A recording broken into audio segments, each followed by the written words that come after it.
In the pages of this high school history book, you'll find a number of events that helped to shape Oklahoma history. The Trail of Tears, the Land Run of 1889, and the Oklahoma City bombing. But one of the darkest days in Oklahoma and the nation's history, not in these books or discussed in many classrooms.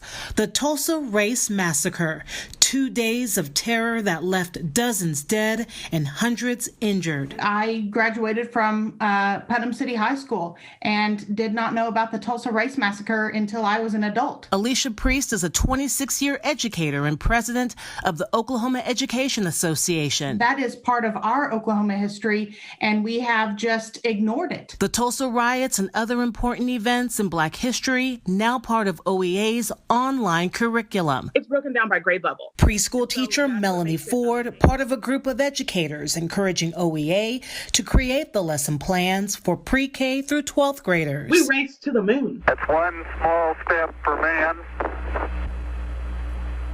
one giant leap for mankind. These 4 ladies, they helped us to get there. The way I approach it is not a scary way at all for my students. You know, we approach it through love. Some people thought it was impossible. The site guides educators on how to talk about events that may be difficult to discuss and deliver it in a way students, depending on their grade level, will understand.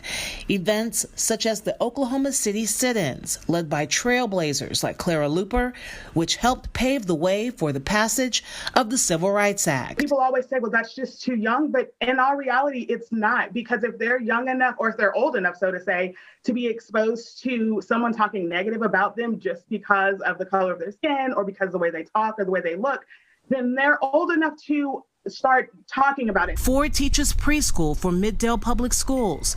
Her kiddos not learning about sit-ins and the Tulsa Massacre just yet. This story is about Michael Jordan and the pursuit of Olympic gold. But she says they are discovering how Black men and women have contributed to society, including Garrett Morgan, the inventor of the traffic light. And we did our own little inventions and talked about it and drew our own little inventions. And it really helped them to not only understand African-American inventors, but just how inventors work in general. And soaking up age-appropriate material, such as loving the skin you're in. Skin Like Mine is quite divine. So we read books like Hair Love, Skin Like Mine, just different ways to talk about loving yourself and loving people around you. Ford says these lessons go beyond the classroom in the month of February, reflecting on different races, cultures, and religions of the students represented in her classroom. Are they fully understanding this at 4 and 5?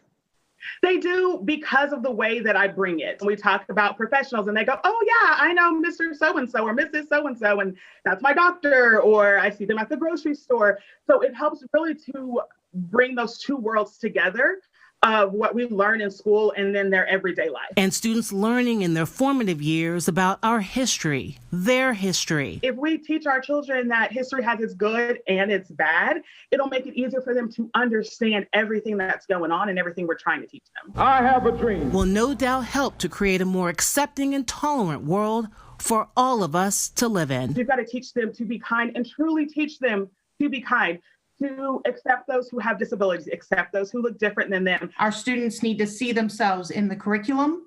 They need to see themselves in the professions, and they need to see themselves in the future. Patrina Adger, KOCO 5 News.